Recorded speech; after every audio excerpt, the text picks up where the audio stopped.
का जप करना, उसका प्रायश्चित्त बताया गया। इदम विष्णुर्विचक्रमे त्रेधा निदधे पदम समूढ़मस्य पाद्म सुरेश स्वाहा। इस मंत्र का जप करने पर तब प्रायश्चित्त होता है। और इस बात पर मुझे एक बड़ी सुंदर घटना याद आ गई। मेरे गुरुदेव भगवान पूज्य श्री ब्रह्मचारी जी महाराज, जिनकी सन्निधि में हमने वेद का अध्ययन किया, आज से लगभग 17-18 वर्ष पहले की घटना है। गोंडा जनपद में एक गांव, उसी गांव में गुरुजी थे, हम लोग भी साथ में थे।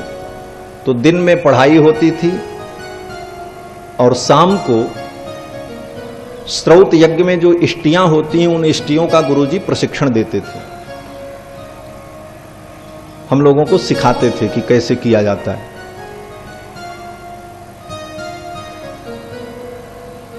दर्श पौर्णमास इष्टि का प्रशिक्षण गुरुजी दे रहे थे। हम लोग विद्यार्थी थे और उस घटना के एक गवाह यहां भी विद्यमान हैं। ये बैठे हुए, ये दयाशंकर जी, आचार्य दयाशंकर जी, ये भी थे, विद्यार्थी थे। उस यज्ञ की प्रक्रिया में, यज्ञ मंडप में बैठने के बाद, संकल्प करने के बाद गुरुजी भी संस्कृत में बोलते, हम लोग भी संस्कृत में ही बोलते थे, सारी बातें होती। जब आहुति देने का समय हुआ तो अग्नि थोड़ी शांत थी, तो गुरुजी ने इनसे कहा धमनम कुरु, माने अग्नि को धमन करो, इसको जलाओ। ये पंखा से हवा कर रहे थे और इतनी जोर से इन्होंने हवा कर दिया कि आग का एक अंगारा निकल करके बाहर चला। अब अविधि हो गई और गुरुजी को क्रोध आ गया। गुरुजी ने इनको पकड़ा और पकड़ करके यज्ञ वेदिका के बाहर ले गए और लकड़ी वहां रखी थी एक, उसी लकड़ी को लेकर के मारना शुरू किया और संस्कृत में डांट रहे। क्रोध में भी उनके मुंह से हिंदी भाषा नहीं निकली, आज भी मुझे याद है। और यही कह रहे थे कि अयम यज्ञशाला अस्ति न तु नाट्यशाला, यम यज्ञशाला अस्ति न तु नाट्यशाला, तुम मूर्खोसी इत्यादि शब्दों को कहते हुए उस डंडे से इनको कम से कम 10 डंडा मारा होगा। ये बैठे हुए, ये हंसने की बात नहीं, सौभाग्य है कि गुरु के हाथ से मार पड़े जिसको। आचार्यों का कोप भी कल्याणकारक होता है। क्रोधोपि देवस्य वरेण तुल्यः, श्रेष्ठ जनों का क्रोध भी वरदान से कम नहीं होता। अगर केवल इसी की चर्चा की जाए तो 2 घंटे की कथा हो जाएगी। हमारे एक गुरुदेव भगवान, जिनसे हमने वेदांत का अध्ययन किया, पंडित आचार्य श्री शिव प्रसाद द्विवेदी जी महाराज, वो अपने विद्यार्थी जीवन की घटना बताते थे कि हमारे परदादा गुरु श्री त्रिदंडी स्वामी जी महाराज उनकी सन्निधि में रहते थे। स्वामी जी उनको गीता याद कराने लगे। गीता के 2-4 श्लोक याद कराए और दूसरे दिन जब सुने तो वो भूल जाएं। जब भूल जाएं तो एक दिन स्वामी जी को क्रोध आ गया और स्वामी जी ने अपना खड़ाऊं उठाया और उसी खड़ाऊं से दिया 2-4 प्रसाद। गुरु जी पढ़ाते समय कहते थे कि स्वामी जी का जब खड़ाऊं लगा सिर पे तो लगा जैसे बुद्धि खुल गई, और उसी समय से जो स्मृति शक्ति जागृत हुई और जो पढ़ने में रुचि उत्पन्न हुई। और आज आपको बतावें कि जिनकी ये मैं चर्चा कर रहा हूं, उन गुरुदेव ने लगभग 100 किताबें लिखी हैं। 1-2 नहीं, 100 से ज्यादा किताबों की उन्होंने व्याख्या की है, ग्रंथों की, और उनके लिखे हुए ग्रंथ विश्वविद्यालय में पढ़ाए जाते हैं। ऐसे महापुरुष। तो महापुरुषों का क्रोध भी जीव का कल्याण करता है। तो मैं निवेदन कर रहा था कि यज्ञ में देव भाषा को छोड़ करके मानवी भाषा का प्रयोग नहीं करना चाहिए। व्याहृत वैष्णव मंत्रम जपेत। विश्वामित्र जी कहते हैं, राजन, यज्ञ में संकल्प ले लेने के बाद मैं उन्हें शाप नहीं दे सकता, उन असुरों को मैं मार नहीं सकता, और वो हमारे यज्ञ को विकृत कर देते हैं, अशुद्ध कर देते हैं, और मैं आपके पास याचना करने के लिए आया हूं।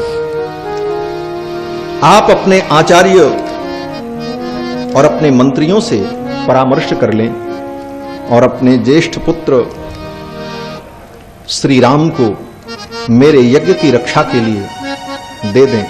मैं राम की याचना करने आया हूं। और इस याचना में विश्वामित्र जी ने यह भी कहा कि केवल राम को नहीं, छोटे भाई लक्ष्मण के सहित राम को दे दो। अनुज समेत देहु रघुनाथा अनुज समेत देहु रघुनाथा निश्चर पद में होव सनाथा निश्चर पद में होव सनाथा अनुज समेत देहु रघुनाथा अनुज समेत देहु रघुनाथा। राम जी का नाम बाद में लिया, पहले लक्ष्मण जी को ही मांगा, अनुज समेत देहु रघुनाथ। लक्ष्मण का नाम पहले क्यों लिया? कल ही मैंने कथा में सूत्र बता दिया है कि राम जी बिना लक्ष्मण के रह ही नहीं सकते। अगर राम को ले जाना है तो लक्ष्मण को ले जाना पड़ेगा, लक्ष्मण मिल गए तो राम भी मिल जाएंगे। क्यों बोले नचतेन बिना निद्राम लभते पुरुषोत्तमः मृष्टमन्नमुपानीतम स्नाति नहितम बिना। लक्ष्मण के बिना न भगवान को नींद आती है, न लक्ष्मण के बिना भगवान भोजन करते हैं, न भगवान को सुख शांति का अनुभव होता है। क्यों बोले लक्ष्मण जी महाराज भगवान के बाहरी प्राण हैं। लक्ष्मणो लक्ष्मी संपन्नः बहि प्राणैवापरः। भगवान श्री राम के बाहरी प्राण दूसरे प्राण हैं लक्ष्मण जी। इसलिए विश्वामित्र जी इस रहस्य को जानते हैं। इसलिए विश्वामित्र जी ने कहा कि लक्ष्मण के सहित रघुनाथ जी को दे दो। अनुज समेत देहु रघुनाथा निश्चर बधमय होब सनाथा। इनके द्वारा निशाचरों का वध होगा और मैं सनाथ हो जाऊंगा। एक महात्मा कहते थे कि क्या विश्वामित्र जी आज तक अनाथ थे कि आज सनाथ होने के लिए आए? बोले विश्वामित्र जी अनाथ ही थे। क्यों अनाथ थे?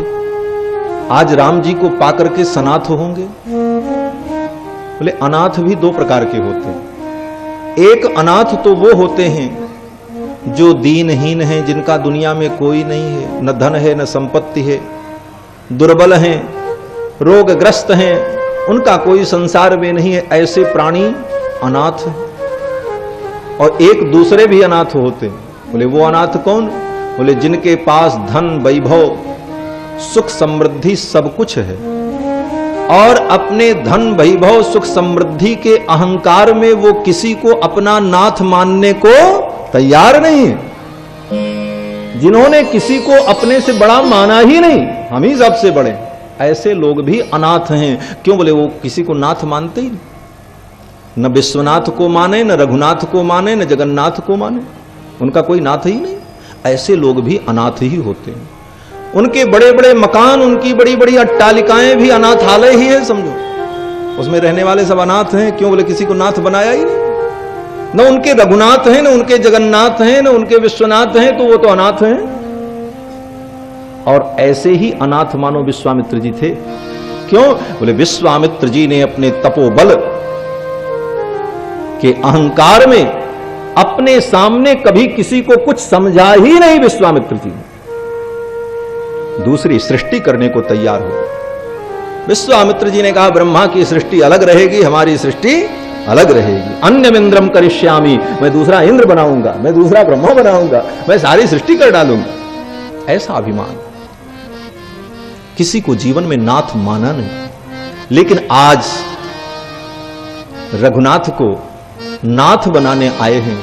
इसीलिए विश्वामित्र जी कहते हैं अनुज समेत देहु रघुनाथा अनुज समेत देहु रघुनाथा निश्चर पद में होव सनाथा निश्चर पद में होव सनाथा अनुज समेत देहु रघुनाथा अनुज समेत देहु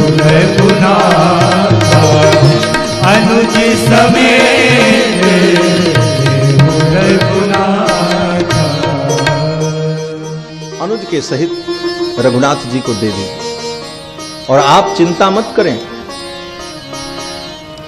इनका कल्याण होगा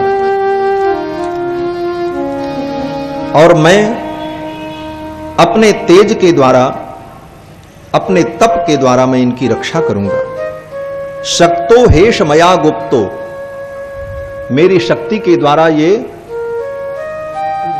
रक्षित होंगे और इनके पराक्रम को आप भी नहीं जानते। विश्वामित्र जी कहते हैं कि ये आपके पुत्र हैं, आप तो इतना ही जानते हैं कि ये आपके पुत्र हैं, लेकिन ये क्या हैं ये मैं जानता हूं, यह तो वशिष्ठ जी जानते हैं। विश्वामित्र जी कहते हैं अहम वेद्मि महात्मानम रामम सत्य पराक्रमम, मैं जानता हूं ये सत्य पराक्रम है और ये महात्मन है, महान आत्मा है। वशिष्ठो भी महातेजा, और इस रहस्य को जानने वाले श्री वशिष्ठ जी महाराज हैं। ये चेमे तपस्या स्थिता, इसलिए हे राजन आप संशय न करें, आप इन्हें दे देंगे तो आपको भी धर्म लाभ होगा और इनका कल्याण होगा। इनका अति कल्याण, इनका कल्याण होगा। इनका कल्याण क्या होगा? बोले देखो, कल्याण का मतलब मंगल, और भगवान मंगल भवन अमंगल हारी हैं, लेकिन कब? बोले जब वो श्री जी के साथ में रहते हैं तब। और अभी श्री जी नहीं आई हैं, अभी ब्याह नहीं हुआ ठाकुर जी का। जब श्री जी भगवान के साथ हो जाएंगी, विवाह हो जाएगा, तो ये जगत का कल्याण करेंगे, तब ये कल्याण तम हो जाएंगे। इसीलिए कहते हैं इनका अति कल्याण। और हमारे यहां आचार्यों ने कहा है कि भगवान की केवल अगर कोई उपासना करे तो भगवान की उपासना जीव का कल्याण नहीं करती। अगर श्री जी की साथ में उपासना न हो, केवल भगवान राम की उपासना की जाए, तो वो उपासना कल्याणकारी नहीं होगी। केवल कृष्ण की उपासना की जाए, राधा को छोड़ दिया जाए, बोले वो उपासना व्यर्थ हो जाएगी। राधा दास्य मपास्य यह प्रयतते गोविंद संगाश्रया। आचार्य कहते हैं राधा को छोड़ करके गोविंद से प्रीति करो, तुम्हारी प्रीति व्यर्थ हो जाएगी। भगवान शंकर भगवती पार्वती से कहते हैं कि गौर तेजो विनायस्तु श्याम तेजस समर्चयेत। गौर तेज, गौर तेज का मतलब सीता जी, राधा जी, लक्ष्मी जी, ये गौर तेज है। और श्याम तेज, बोले श्याम तेज भगवान है। गौर तेजो विनायस्तु श्याम तेजस समर्चयेत। गौर तेज को छोड़ करके कोई केवल श्याम तेज की आराधना करे तो जपे द्वा ध्यायते वापि, चाहे वो जप करे चाहे ध्यान करे, स भवेत पातकी शिवे। हे पार्वती, वो प्राणी पातकी होता है, उसकी वो पूजा भी व्यर्थ होती। श्री जी के बिना भगवान कल्याणप्रद नहीं है। श्री जी के बिना भगवान कल्याण नहीं करते। क्यों? बोले श्री ही कल्याण स्वरूपा हैं, और जो उनके हृदय में बैठ करके जीवों के कल्याण की प्रेरणा देती रहती हैं भगवान को, जो भगवान की कृपा और करुणा का स्वरूप हैं, वो भगवान से दूर रहती हैं तो भगवान जीव का कल्याण नहीं करते। और जब श्री जी साथ में आ जाएंगी तो ये सबके लिए कल्याणमय हो जाएंगे। इसीलिए कहते हैं इनका अति कल्याण। विश्वामित्र जी ने जब कहा कि राम और लक्ष्मण को मुझे दे दीजिए, इतना सुनते ही तो श्री दशरथ जी महाराज अपने आसन से उठ करके खड़े हो गए। इति हृदय मनोविदारणम। विश्वामित्र जी का वचन कैसा है? महर्षि वाल्मीकि कहते हैं हृदय मनोविदारणम, मन और हृदय को विदीर्ण कर देने वाला वचन। मुनि वचनम तदतीव शुश्रुवान। मुनि के वचन को दशरथ जी ने सुना और व्यथित मना प्रचचाल चासना। और इतने व्यथित हुए दशरथ जी महाराज चक्रवर्ती जी कि अपने आसन पे ही पुनः गिर पड़े, मूर्छित हो गए और 2 घड़ी तक मूर्छित रहे। 2 घड़ी का मतलब 1 मुहूर्त। 1 मुहूर्त तक दशरथ जी बेहोश रहे, केवल इतना सुनकर के कि मेरे पुत्र राम को ये मांग रहे। ये कहने का तात्पर्य क्या है? दशरथ जी के हृदय में भगवान के प्रति कितना स्नेह है कि कोई भगवान को मांग लिया भी, दिया भी नहीं, देने की बात तो दूर, सुनते ही बेहोश हो। महर्षि वाल्मीकि कहते हैं कि तच्छ्रुत्वा राजशार्दूलो विश्वामित्रस्य भाषितम, विश्वामित्र के वचन को सुनकर मुहूर्तमिव निस्संज्ञः, 1 मुहूर्त तक निस्संज्ञ हो गए, संज्ञा शून्य हो गए, बेहोश हो गए।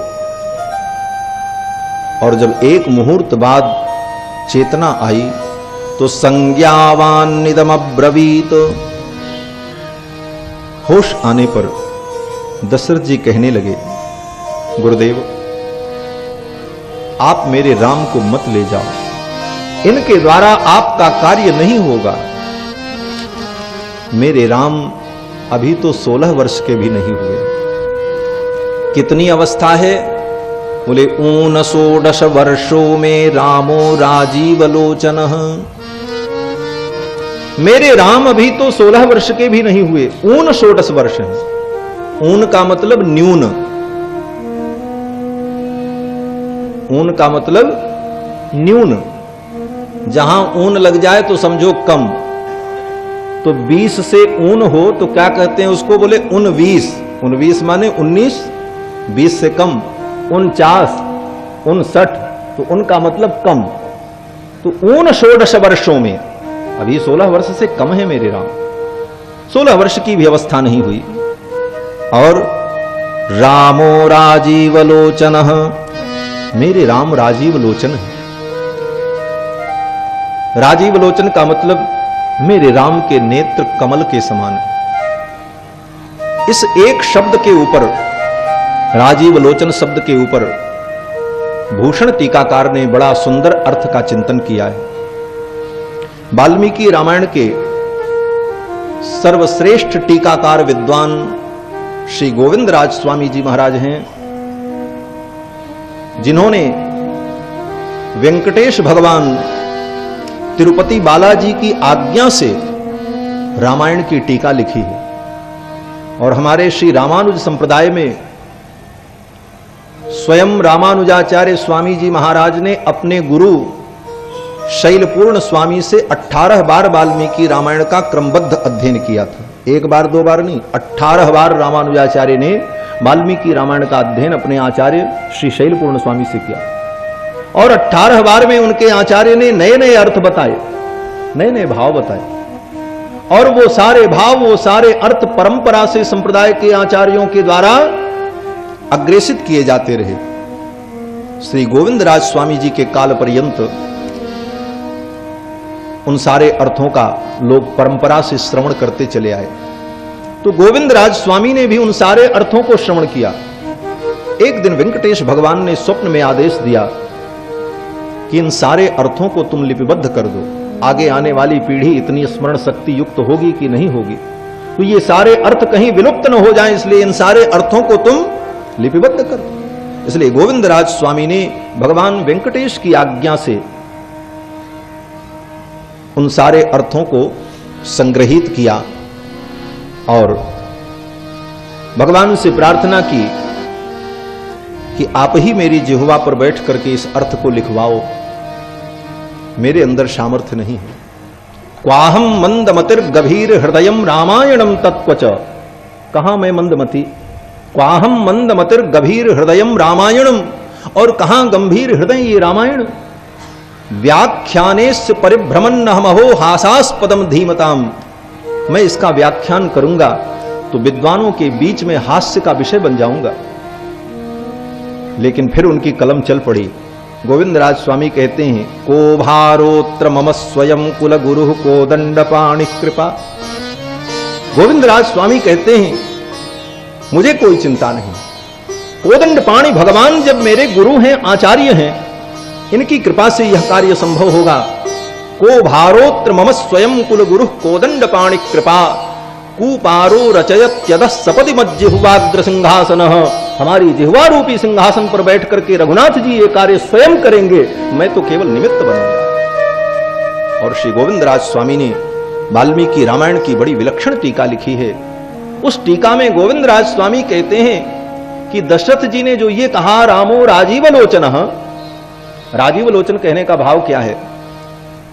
कहते हैं कि राजीव कमल को कहते हैं, और कमल की विशेषता क्या होती है? बोले कमल सूर्योदय होने पर खिलता है और सूर्यास्त होने पर बंद हो जाता है। एक ही कमल कई दिन तक खिलता और बंद होता है, ऐसा प्रकृति का नियम है। दशरथ जी कहते हैं मेरे राम राजीव लोचन हैं, रामो राजीव लोचन, मेरे राम के नेत्र कमल के समान हैं। जैसे सूर्यास्त होते ही कमल बंद हो जाता है, उसी प्रकार सायंकाल होते ही सूर्यास्त होते ही मेरे राम को नींद आ जाती है। ये बालक हैं अभी, इनके नेत्र कमल संपुटित हो जाते हैं। और निशाचर तो रात में ही आते हैं। ये मारीच और सुबाहु तो राक्षस है, निशाचर है। और निशाचर का काम क्या है? बोले निशायाम चरतीति निशाचरः, जो रात्रि में विचरण करता है उसको निशाचर कहते हैं। और जब निशाचर आएंगे तो मेरे राम को नींद आ चुकी होगी, तो आपके यज्ञ की रक्षा इनके द्वारा नहीं हो पाएगी। ये तो सोते रहेंगे और राक्षस आएंगे अपना काम करके चले जाएंगे। इसलिए आप इनको मत ले जाओ। रामो राजीव लोचनः न युद्ध योग्यतामस्य, मेरे राम के अंदर युद्ध करने की अभी योग्यता नहीं है, अभी बालक हैं। और वो भी राक्षसों के साथ युद्ध करना, क्योंकि राक्षस तो मायावी होते।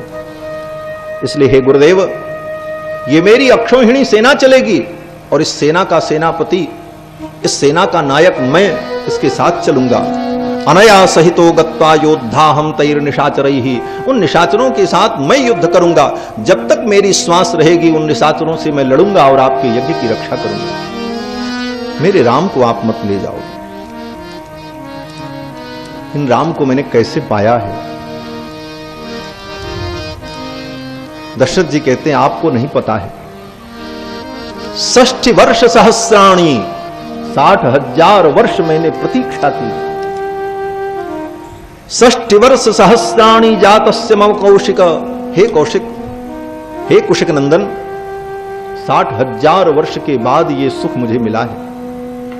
कृच्छेणोत्पादितश्चायम, बड़ी तपस्या के बाद, बड़ी विनती प्रार्थना और पुण्य के परिणाम स्वरूप मैंने इन्हें पाया है। और आप इन्हें लेने चले आए। न रामम ने तुम अर्हसि, आप मेरे राम को नहीं ले जा सकते, मैं अपने राम को नहीं दूंगा। दशरथ जी महाराज के इन वचनों को सुनकर के विश्वामित्र जी भीतर से बहुत प्रसन्न हुए हो, नाराज नहीं हुए, भीतर से बहुत प्रसन्न हुए। क्यों प्रसन्न हुए? बोले इन्होंने तो कहा था जो आप आज्ञा करोगे हम पूरा करेंगे, आपकी आज्ञा का पालन करेंगे, और अब कहते हैं कि हम राम को नहीं देंगे। ये तो अपने वचन से पीछे हट रहे हैं। और ये रघुकुल है, यहां के राजा तो सत्यवादी होते हैं, और दशरथ अपने वचन से पीछे हट रहे हैं, अपने सत्य को छोड़ रहे हैं। कहा कि देंगे और अब कह रहे हैं कि नहीं देंगे। फिर भी विश्वामित्र जी भीतर से प्रसन्न हो रहे हैं। क्यों प्रसन्न हो रहे हैं? विश्वामित्र जी कहते हैं धन्य हो राजन, मन में ही कहते हैं राजन तुम धन्य हो। मैंने दुनिया में बहुत से लोगों को देखा, संसार के लिए, अपने सुख के लिए, अपने स्वार्थ के लिए लोगों ने सत्य को छोड़ा, धर्म को छोड़ा, लेकिन तुमने तो भगवान के लिए सत्य को छोड़ा है, इसलिए तुमसे बड़ा त्यागी तो कोई हो नहीं सकता। इसलिए तुम्हारा यह त्याग भी प्रशंसनीय है। विश्वामित्र जी महाराज भीतर से बहुत प्रसन्न हुए, हृदय से हर्षित हुए, लेकिन ऊपर से कोप का अभिनय किया। भीतर से तो प्रसन्न हुए और ऊपर से कोप का अभिनय किया। कुशिक सुतम सुमहान विवेश मन्यु, कुशिक सुत विश्वामित्र के हृदय में मन्यु का प्रवेश हुआ। मन्यु माने क्रोध, क्रोध का अभिनय किया विश्वामित्र जी ने। और क्रोध का अभिनय करते हुए विश्वामित्र जी ने कहा, ठीक है राजन, मैं बलपूर्वक इन्हें नहीं ले जाऊंगा। विश्वामित्र जी चाहते तो कहते, राजन तो अपने राम को मुझे दे दो, नहीं तो मैं तुम्हारी प्रजा को और तुमको सबको अपने तपोबल से नष्ट कर दूंगा। कह सकते थे विश्वामित्र, लेकिन ऐसा क्यों नहीं कहा? इसलिए नहीं कहा कि विश्वामित्र जी जानते हैं कि जिस तत्व को, जिस ब्रह्म को मैं मांगने आया हूं, इस ब्रह्म को छीनने में आनंद नहीं है, इस ब्रह्म की तो याचना करने में आनंद है। इसे प्रेम पूर्वक प्राप्त किया जाए तब इस प्राप्ति का सुख है। अगर मैं अपने तप और तेज के बल पर इन्हें प्राप्त कर लूं तो वो सुख नहीं मिलेगा। इसलिए विश्वामित्र जी ने कहा, यदीदम ते क्षमन राजन गमिष्यामि यथागतम। यदि आप अक्षम है राम को देने में तो मैं जैसे आया हूं वैसे ही चला जाऊंगा। लेकिन समझ लेना राजन। क्या समझ लेना? विश्वामित्र जी कहते हैं, राजन मिथ्या प्रतिज्ञ काकुस्थ, एक अकुस्थ के कुल में उत्पन्न होने वाले सारी दुनिया तुम्हें यही कहेगी कि सत्यवादी राजाओं के कुल में उत्पन्न होने वाला एक राजा दशरथ भी हुआ जिसने ब्राह्मण के सामने प्रतिज्ञा करके अपनी प्रतिज्ञा को छोड़ दिया। मिथ्या प्रतिज्ञ काकुस्थ, तुम मिथ्या प्रतिज्ञ कहलाओगे, झूठी प्रतिज्ञा करने वाले कहलाओगे। सुखी भव सुहृद्व्रतः, मैं तुम्हें शाप नहीं दूंगा। विश्वामित्र जी आशीर्वाद दे रहे हैं, सुखी भव, सुखी रहो, सुहृद्व्रतः, अपने परिवार के सहित सुख का अनुभव करो, मैं जा रहा हूं। विश्वामित्र जी ने अपना कमंडल उठा लिया, चलने को तैयार हो। और ज्यों ही विश्वामित्र जी ने अपना कमंडल उठाया, तस्य रोष परितस्य, विश्वामित्र के क्रोध करने पर विश्वामित्रस्य धीमतः चचाल वसुधा कृष्णाम, संपूर्ण पृथ्वी कांप गई, भूकंप आ गया महाराज। चचाल वसुधाम कृष्णाम, संपूर्ण पृथ्वी थरथर कांपने लगी कि विश्वामित्र जी जा रहे हैं, खाली हाथ जा। ये पृथ्वी क्यों कांप गई? बोले पृथ्वी ने बड़ी आशा लगाई थी। क्या आशा लगाई थी? बोले पृथ्वी को सबसे ज्यादा परेशानी थी। क्यों? बोले सबसे बड़ा बदमाश जो रावण है, सबका नेता है, वो रावण जब चलता है तो पृथ्वी कांपती है, चलत दशानन डोलत अवनी। पृथ्वी ने सोचा विश्वामित्र जी अब इस कार्य को प्रारंभ करने जा रहे हैं, राम आएंगे और असुरों के विनाश का क्रम अब प्रारंभ होगा और मेरा दुख दूर होगा। एक आशा थी पृथ्वी के अंदर। लेकिन आज पृथ्वी भी कांपने लगी कि अब तो विश्वामित्र जी खाली हाथ जा रहे, अब मेरा दुख कौन दूर करेगा। चचाल वसुधाम कृष्णाम देवानाम च भयम महत, देवताओं को भी महान भय उत्पन्न हुआ। लेकिन विश्वामित्र जी ज्यों ही उठे, वशिष्ठ जी ने कहा, मुनिवर आप बैठें, आपकी इच्छा पूर्ण हो। ये अयोध्या का दरबार है, यहां से कभी कोई खाली हाथ नहीं गया, आपकी भी कामना पूर्ण होगी। विश्वामित्र जी ने जब ऐसा कहा, तो वशिष्ठ जी ने ऐसा कहा, तो विश्वामित्र जी ने कातर दृष्टि से वशिष्ठ जी की ओर देखा और दृष्टि दृष्टि में ही विश्वामित्र जी ने वशिष्ठ जी से बहुत कुछ कह दिया। क्या कहा? विश्वामित्र जी ने कहा, हे ब्रह्मपुत्र, हे ब्रह्मर्षि,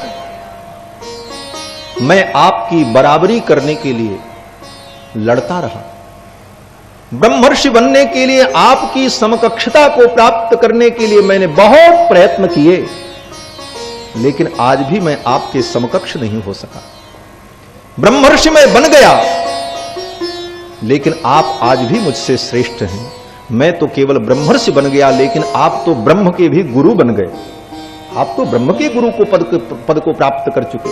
ब्रह्म परमात्मा आपका शिष्य बन गया। ये सौभाग्य आपको मिला, ये सौभाग्य मुझे नहीं मिला। आज भी आप मुझसे श्रेष्ठ हैं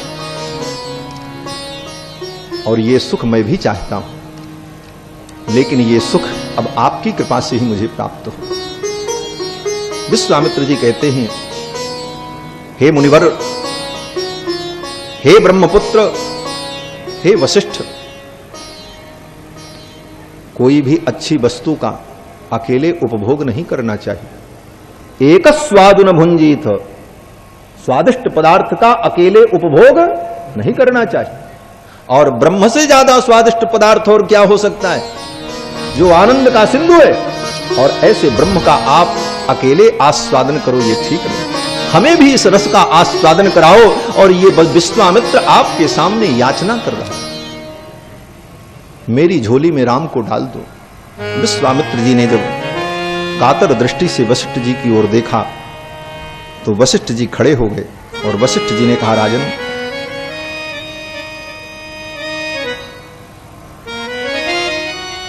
जो दशरथ जी ने कहा था ठीक उसी लहजे में वशिष्ठ जी ने दशरथ जी को समझाया। दशरथ जी ने क्या कहा था, बोले न रामम ने तुमर्हसी, न रामम ने तुमर्हसी, मेरे राम को आप नहीं ले जा सकते। तो वशिष्ठ जी ने क्या कहा, बोले हे राजन न धर्मम हा तुमर्हसी, राजन तुम धर्म को मत छोड़ो। दशरथ जी ने कहा मैं राम को छोड़ दूं। वशिष्ठ जी ने कहा, हाँ राजन, धर्म को मत छोड़ो, राम को छोड़ दो। सत्य रूपी धर्म अगर तुम्हारा चला जाएगा तो सत्य स्वरूप परमात्मा भी तुम्हारे पास नहीं रहेंगे। तो बोले धर्म जहां होता है भगवान वहीं होते हैं, और सत्य से बढ़कर के कोई धर्म नहीं है। और सत्य को भी धारण करने वाले ये हैं। श्रीमद् भागवत में क्या कहते हैं, सत्य व्रतम सत्य परम त्रिसत्यम सत्यस्य योनिम निहितम च सत्ये सत्यस्य सत्यमृत सत्य नेत्रम सत्यात्मकम त्वाम शरणम प्रपन्नाः। सत्य धर्म है और असत्य से बढ़ करके कोई पाप नहीं है, नहीं असत्य सम पातक पुण्य। और अगर धर्म नहीं रहेगा तो ये राम भी नहीं रहेंगे, क्योंकि राम ही साक्षात धर्म है। रामो विग्रहवान धर्म, ये धर्म की मूर्ति है। इसलिए दशरथ, हे राजन, राम को दे दो, धर्म को पकड़ रखो। धर्म रहेगा तो राम भी रहेंगे, और धर्म नहीं रहेगा तो ये राम भी नहीं रहेंगे। इसीलिए जब कैकेयी जी ने वरदान मांगा उस समय भी दशरथ जी ने वशिष्ठ जी के वचन को याद किया। गुरुदेव ने क्या कहा था, धर्म को कभी मत छोड़ना, राम को भले छोड़ दो। अगर धर्म रहेगा तो राम तुम्हारे पास रहेंगे, हर क्षण तुम्हारे पास रहेंगे। बंधुओं, गुरुदेव वशिष्ठ ने कहा, राजन, जहां तक इस बात की तुम्हें चिंता है कि मेरे बच्चों का कहीं अनिष्ट न हो जाए, तो आप चिंता मत करो। उन राक्षसों को मारने में तो विश्वामित्र जी स्वयं समर्थ हैं। तेसाम निग्रहणे सक्त स्वयं च कुशिकात्मजः। कुशिक नंदन विश्वामित्र उन असुरों का निग्रह करने में स्वयं समर्थ हैं। तो दशरथ जी ने कहा, फिर हमारे दरवाजे पर मांगने क्यों आए? तो वशिष्ठ जी कहते हैं कि तव पुत्र हितार्थाय, तुम्हारे पुत्रों का हित करने के लिए आए। तव पुत्र हितार्थाय, क्या हित करेंगे? तो वशिष्ठ जी ने कहा, जिस बात की चिंता कर रहे थे उसी चिंता का हरण करने के लिए आए, यही हित करेंगे। तव पुत्र हितार्थाय त्वामुपेत्याभियाचते, आपका हित करने के लिए आपके दरवाजे पर चलकर आकर के आपसे याचना कर रहे हैं। ऐसा हितैषी दुनिया में कोई होगा कि हमारा हित करने के लिए हमारे दरवाजे पर आवे और छोटा बन करके हमारे सामने याचना करे और हमारा हित करे? ऐसा हितैषी कहीं मिलेगा? इसलिए हे राजन, दे दो। तव पुत्र हितार्थाय त्वामुपेत्याभियाचते। और जब वशिष्ठ जी ने कहा, इत मुनि वचनात् इति मुनि वचनात् प्रसन्न चित्तो रघुवृषभश्च।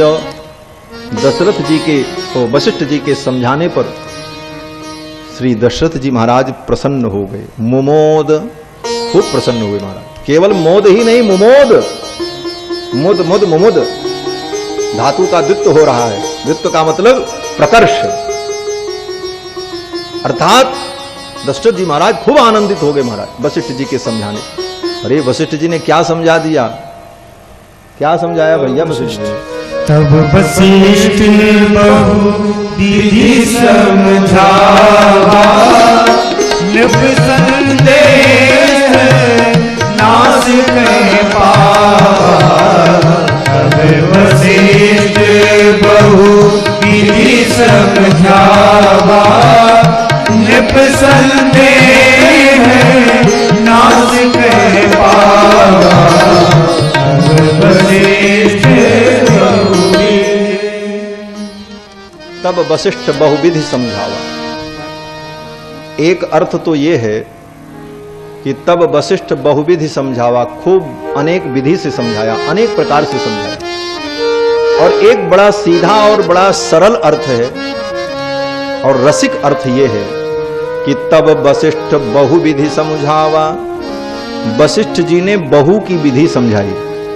बहू की विधि क्या है? बोले इनको दे दो, इधर से जाएंगे, उधर से बहू को लेकर के आएंगे। तब वशिष्ठ बहु विधि समझावा। बहू की विधि समझाई कि बहू कैसे आएगी। एकांत में ले जाकर के वशिष्ठ जी ने कहा राजन जल्दी से दे दो। आप चिंता कर रहे थे ना कि बेटों का ब्याह कैसे होगा, ये ब्याह कराने के लिए आए, दे दो। और ज्यों ही बहू की बात आई तो श्री दशरथ जी महाराज ने तुरंत राम और लक्ष्मण को सौंप दिया। क्यों? बोले देखो, धन से व्यक्ति को बहुत प्रेम होता है। व्यक्ति अपना धन किसी को देना नहीं चाहता, लेकिन अगर उसे ये लालच दे दिया जाए कि अगर आप 1000 रुपए दोगे तो 10 रुपया सैकड़ा ब्याज दिया जाएगा इसके ऊपर, तो ब्याज की लालच में व्यक्ति अपना मूलधन दे देता कि नहीं? ब्याज के लालच में व्यक्ति अपना मूलधन दे देता है। और मूलधन कौन है? बोले मूलधन तो भगवान है। मीरा जी कहती है, पायो जी मैंने राम रतन धन पायो। पायो जी मैंने राम रतन धन पायो। पायो जी मैंने राम रतन धन पायो। वस्तु अमूल्य दी में सद्गुरु। वस्तु अमूल्य दी में सद्गुरु। कर कृपा अपनायो। पायो जी मैंने राम रतन धन पायो। पायो जी मैंने राम रतन धन पायो। जन्म जन्म की पूजी पाई। जन्म जन्म की पूजी पाई। दिन दिन बढ़त सभायो। पायो जी मेरे राम रतन धन पायो। पायो जी मेरे राम रतन धन पायो। पायो जी मेरे राम रतन धन पायो। जन्म जन्म की पूंजी पाई। भगवान ही वो पूंजी है, वो धन है। और पूंजी, अगर पूंजी में ब्याज न लगे तो पूंजी जितनी होती है उतनी ही रहती है, बढ़ती नहीं है। भगवान ब्रह्म है, परमात्मा, और ये मूल धन है। और मूल धन में जब ब्याज लग जाए, ब्याज क्या है? बोले भक्ति। और सीता जी भक्ति स्वरूपा है। भगवान मिल जाएं, लेकिन भगवान की भक्ति अगर नहीं मिली तो बोले भगवान जैसे के तैसे ही रहेंगे, वो आनंद बढ़ेगा नहीं। इसलिए भक्ति का ब्याज प्राप्त करने के लिए ब्रह्म रूपी अपने मूल धन को दशरथ जी महाराज ने विश्वामित्र जी को दे दिया। विश्वामित्र महानिधि पाई। और देते समय दशरथ जी ने क्या कहा? मेरे प्राणनाथ सुत दो।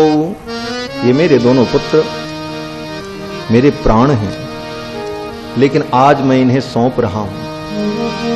हे मुनिवर, तुम मुनि पिता आन नहीं, अब आज से आप इनके पिता हो। अब पिता का दायित्व तो आपको निर्वाह करना है। सौंप दिया। दशरथ जी ने सौंप दिया। विश्वामित्र जी ने कहा चलो राम। राम जी ने कहा मां को प्रणाम करके आते। माताओं को प्रणाम करने गए। जननी भवन गए प्रभु चले नाई पदशीष। मां के भवन में जाकर माताओं को प्रणाम किया दोनों भाइयों ने। और जब माताओं को प्रणाम किया तो माताओं ने कहा बेटा जाओ, जल्दी जाओ। अरे जल्दी जाओ, बाद में प्रणाम कर लेना, मानसिक प्रणाम करो, जाओ जल्दी। अरे पिताजी ने तो देने में इतनी देर लगाई, इतनी बहस की, हम नहीं देंगे, प्राण दे देंगे, धन दे देंगे, राज्य दे देंगे, लेकिन राम को नहीं देंगे। और पिता से कहीं ज्यादा प्रेम मां के हृदय में होता, लेकिन मां कौशल्या ने, कैकेयी ने, सुमित्रा ने एक बार भी नहीं रोका, कहा राम जाओ। गोस्वामी जी पंक्ति लिखते हैं कि जननी भवन गए प्रभु और चले नाई पदशीष। प्रणाम किया, चल पड़े, रुके नहीं। क्यों? बोले माताओं को पहले से ही पता है। क्या पता है? बोले विश्वामित्र जी आएंगे और छोरों को लेकर के जाएंगे तो ब्याह करा करके बहू के साथ लेकर के आएंगे। ये माताओं को कैसे पता चल गया? कैसे पता चला? वो कल ज्योतिषी जी आए थे ना कथा में, भगवान शंकर आए थे ज्योतिषी बन करके, और उन्होंने राम जी का हाथ देख करके क्या कहा था? अवध आजु आगमी एक आयो करतल निरख कहत सब गुण गण बहुतन परिचय पायो। जन्म प्रसंग कहो कौशिक मिस सीय स्वयंवर गायो। बोले बाबा ज्योतिषी बनकर के आए थे और रघुनाथ जी के हाथ को देख करके कहा था विश्वामित्र जी आएंगे और इनको लेकर के जाएंगे और फिर इनका जनकपुर में ब्याह होगा। ये माताओं को पहले ही से मालूम था। विश्वामित्र जी महल में आए, दरबार में विश्वामित्र जी का स्वागत चल रहा है, दशरथ जी से वार्ता चल रही है और माताएं गीत गाना शुरू कर दी। ब्याह के गीत होने लगे। माताओं ने कहा डिस्टर्ब मत करो, जल्दी जाओ, हम तो गीत गाएंगे, और विदा कर दिया राम लक्ष्मण को। जननी भवन गए प्रभु चले नाई पद शीश। विश्वामित्र जी भगवान को लेकर के चल पड़े। अयोध्या के उत्तर तट से सरयू के किनारे किनारे विश्वामित्र जी भगवान श्री राम और कुमार लक्ष्मण को लेकर के पैदल यात्रा करते हुए बक्सर की ओर चल पड़े। और 6 कोस की यात्रा पहले दिन की। जिस दिन चले 6 कोस गए, 18 किलोमीटर। और 6 कोस की यात्रा करने पर अध्यर्धयोजनम गत्वा सरज्वा दक्षिणे तटे। सरजू जी के दक्षिण तट पर और अयोध्या के उत्तर तट पर, क्योंकि अयोध्या के उत्तर सरयू बहती। 6 कोस की यात्रा संपन्न हुई तो विश्वामित्र जी ने विचार किया। सायंकाल की वेला भी हो गई थी। विश्वामित्र जी ने सोचा परमात्मा तो मुझे मिल गए, लेकिन अभी परमात्मा से हमारा कोई संबंध नहीं जुड़ा है। मिल गए लेकिन संबंध नहीं जुड़ा, इनको मैं अपना क्या बनाऊं? ये विश्वामित्र जी सोचने लगे। देखो, बिना संबंध के प्रेम स्थिर नहीं होता। प्रेम क्या है? बोले एक प्रेम भावना की एक अविरल धारा है, और धारा के किनारे अगर 2 तटबंध न हो तो धारा बिखर जाएगी। पानी को कहीं आप ले जाना चाहते हैं अपने गंतव्य तक, तो दोनों तरफ से उसके मेड़ बनानी पड़ेगी, दीवार उठानी पड़ेगी, बांध बनाना पड़ेगा, तब वो धारा जाएगी जहां आप ले जाना चाहते। लेकिन अगर तटबंध नहीं बनाया तो कुछ पानी इधर गया, कुछ पानी इधर गया, कुछ इधर गया, वो प्रेम की धारा बिखर जाए। और ये तटबंध ही संबंध है। बंध का मतलब बांध, बांध को ही बंध कहते हैं। और सम्यक रूप से बांध दिया जाए, यही है संबंध। कहते हैं ना संबंध। जब तक संबंध नहीं होगा तब तक प्रेम स्थिर नहीं होगा। तो भगवान से हमारी प्रीति हो, भगवान के चरणों में हमारी प्रीति है, लेकिन अगर भगवान से हमने किसी संबंध का अनुभव नहीं किया तो वो प्रीति स्थिर नहीं होगी। लेकिन दुर्भाग्य जीव का कि संसार में सबसे हम संबंध बना लेते हैं, भगवान से हमारा कोई संबंध ही नहीं बन पाता। संबंध बनाने में तो हम इतने प्रवीण हैं कि आदमी ट्रेन में यात्रा करता है, बस में यात्रा करता है, बगल वाली सीट पर बैठे व्यक्ति से पूछता, भाई साहब कहां से? बोले कानपुर से। बोले किस मोहल्ले से? बोले फला जगह से। और उस गांव में तो फला जगह पे हमारे फलाने रिश्तेदार हैं। कहीं से कहीं व्यक्ति अपना संबंध खोज लेता है। ट्रेन में रास्ते में चलते हम व्यक्ति को अपना संबंधी बना लेते हैं, लेकिन जीवन बीत जाता है, भगवान से हम संबंध नहीं जोड़ पाते। भगवान को तुमने क्या बनाया? किसी को दादा बनाया, किसी को नाना बनाया, किसी को चाचा बनाया, किसी को गुरु बनाया, किसी को चेला बनाया, किसी को मित्र बनाया, किसी को शत्रु बनाया, लेकिन भगवान को तुमने क्या बनाया? क्या माना तुमने? कुछ नहीं माना। झूठ रोज बोलते रहे। क्या झूठ बोलते रहे? बोले रोज सवेरे मंदिर में जाकर के यही कहते थे कि त्वमेव माता च पिता त्वमेव बंधुश्च गुरुस्त्वमेव। आप मेरे गुरु हो, आप मेरे माता हो, आप मेरे पिता हो। और उसके बाद इतनी चतुराई देखो, जीव कहता है कि जो कुछ हमने न कहा हो तो त्वमेव सर्वम मम देव देव, आप ही मेरे सब कुछ हो। इतनी चतुराई से हम भगवान से पेश आते हैं। और थोड़ी देर बीतने के बाद कहते हैं प्रभु हमारा बेटा बीमार है, मेरे बाबूजी ठीक हो जाएं। भगवान कहते अभी तक तो तुम हमको बेटा बेटी माता पिता सब कह रहे थे, दूसरे बाबूजी दूसरे बेटा कहां से आ गए? जीव कहता महाराज आप ही मेरे सब कुछ हो, लेकिन केवल ऊपर से, हृदय से हम भगवान को अपना संबंधी नहीं बना पाते। और जिस दिन उस संबंध के भाव को हम दृढ़ कर लेंगे, भगवान हमारे सन्निकट होंगे, लेकिन वो संबंध आपको मानना पड़ेगा। भगवान कहते हैं ना कि तोहि मोहि नाते अनेक मानिए जो भावे। जीव में और परमात्मा में अनेक संबंध है, जो आपको मन में अच्छा लगे मान लो,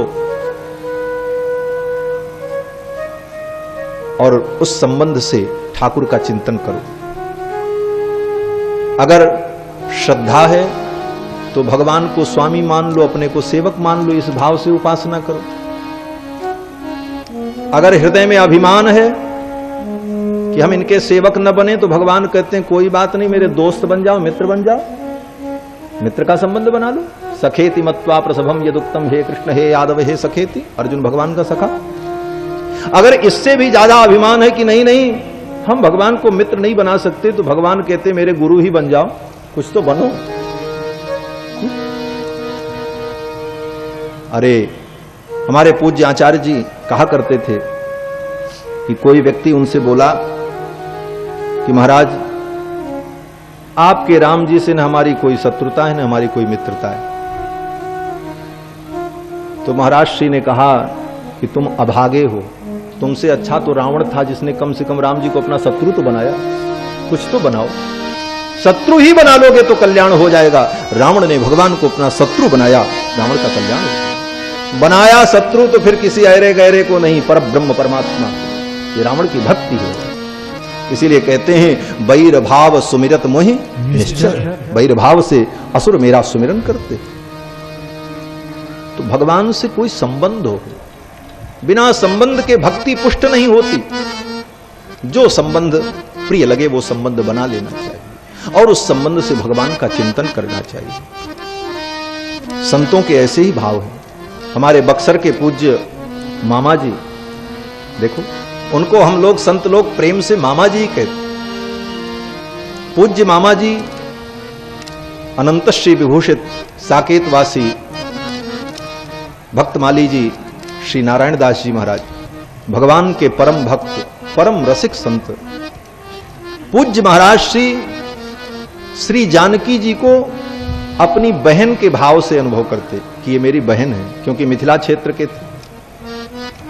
किशोरी जी मेरी बहन है और राम जी मेरे बहनोई हैं। तो भक्त लोग संत लोग भी जो अयोध्यावासी, उनको प्रेम से कहते मामा जी। क्यों? बोले किशोरी जी हमारी मां हैं, तो किशोरी के जो भाई हैं वो हमारे मामा हैं। और पूज्य महाराज श्री भरी सभा में कहते थे देखो ये जितने लोग बैठे हैं ये सब तो बाबा हैं, और हम कौन है? बोले मामा हैं। कहते थे ये सब बाबा हैं और हम मामा हैं, और बाबा से मामा बड़ा होता है। क्यों? बोले बाबा कैसे लिखा जाएगा? बोले बीए बीए बाबा हैं, बीए बीए बाबा।